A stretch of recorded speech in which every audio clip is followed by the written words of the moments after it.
Intant, fl-istess konferenza tal-aħbarijiet, il-Ministru għall-Finanzi l-Professur Edward Cicluna qal li l-finanzjament li l-Gvern qed jalloka huwa ekwivalenti għal kważi 13% tal-prodott domestiku gross. Il-Ministru Cicluna spjega miżura fiskali fejn il-Gvern jissellef biex jagħti nifs lil kumpaniji u ma jħallsux ċertu taxxi u bolla.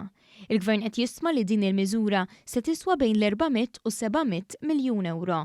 Qal li l-Gvern laħaq ftehim mal-Fond għall-Iżvilupp Nazzjonali u Soċjali biex jagħti 150 miljun euro ta' garanziji li l-banek jafu li jistgħu ikopru l-likwidità ta' kumpaniji sa 750 miljun. Ħabar ukoll pakkett temporanju ta' emerġenza ta' 210 miljun euro fuq spejjeż biex jgħinu negozji u familji li ma jitilfux impjiegi. Hemm dedikati wkoll 35 miljun euro għall-awtoritajiet tas-saħħa għal kwalunkwe riżorsi li jiġu meħtieġa biex jiġġieldu l-imxija tal-coronavirus. Il-Ministru għall-Ekonomija Silvio Xkembri qal li sa issa il-pis tal-lif tal-kwarantina kienet jintrafa mill-kumpaniji, imma issa l-Gvern iddedika 350 miljun euro għal dawk li jkunu qegħdin fuq lif tal-kwarantina. Spjega li b'miżura oħra, il-Gvern se jkopri xarejn lif addizzjonali biex wieħed mill-ġenituri jkun jista' joqgħod ma' tfal. Din il-miżura, li se tiswa 16 miljun euro, se jgawdu minnha 12,000 familja bit-tfal li għandhom iż-żewġ ġenituri jaħdmu.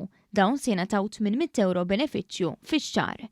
Miżura oħra li se jbenefikaw minna bejn 20,000 u 44,000 ħaddiem hija dik ta' jumejn xogħol fil-ġimgħa fuq paga ta' 800 euro fix-xahar. B'dan il-mod il-Gvern se jkopri jumejn minn 5 ijiem xogħol.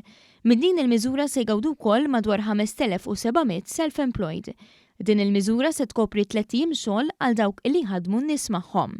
Spjega li hemm ċertu operaturi li l-operat tagħhom baqa' għaddej imma naqsitilhom il-produzzjoni tagħhom u dawk il-kumpaniji li l-produzzjoni tagħhom ġiet affettwata minn tal-inqas b'25% il-Gvern se jagħmel tajjeb għal ġurnata xogħol fil-ġimgħa. Din il-miżura se jgawdu minnha ma' 47,500 ħaddiem b'investiment ta' 1.6 miljun euro. Din il-miżura tot ukoll self-employed b'dawk li mistennija jibbenefikaw minnha u stmat li huma 9,600. Il-Ministru Xkembri qal li minkejja dawn il-miżuri xorta jkun hemm ammont ta' telf ta' impjiegi. Għal dawk l-impjegati li jispiċċaw mingħajr xogħol mid-9 ta' Marzu se jinħoloq benefiċċju speċifiku għalihom li ammont tal-800 euro fix-xahar. Il-miżura għal persuni b'diżabilità li kienu jaħdmu imma li minħabba l-COVID-19 ma setgħux jibqgħu morru għax-xogħol se tissarraf billi l-Gvern se jkopri l-paga tagħhom b'800 euro fix-xahar. Rajna li għandek uħud li ħajkunu qegħdin jitilfu l-impjieg tagħhom li jista' jkollhom pis ta' kirjiet. Allura miżura oħra hija li dawk in-nies li tilfu l-impjieg tagħhom u li qabel ma kinux jibbenefikaw mill-benefiċċju tal-kera se jibdew jibbenefikaw u dawk li kienu jibbenefikaw qabel se jiżdidilhom l-ammont ta' benefiċċju, spjega l-Ministru Xkembri. Fost miżuri li rigwardjaw l-impjiegi l-Ministru qal li l-pajjiż se jaċċetta biss skilled workers ġejjin minn pajjiżi mhux mill-Unjoni Ewropea. Spjega kif Jobs Plus nedi dipartiment ġdid li se joffri servizzi ġodda għal dawk li tilfu l-impjieg tagħhom minħabba din is-sitwazzjoni biex jiġu mejjuna jsibu impjieg alternattiv. Se tingħata priorità lil dawk li tilfu l-impjieg minħabba din is-sitwazzjoni għand kumpaniji li jkollhom bżonn l-impjegati.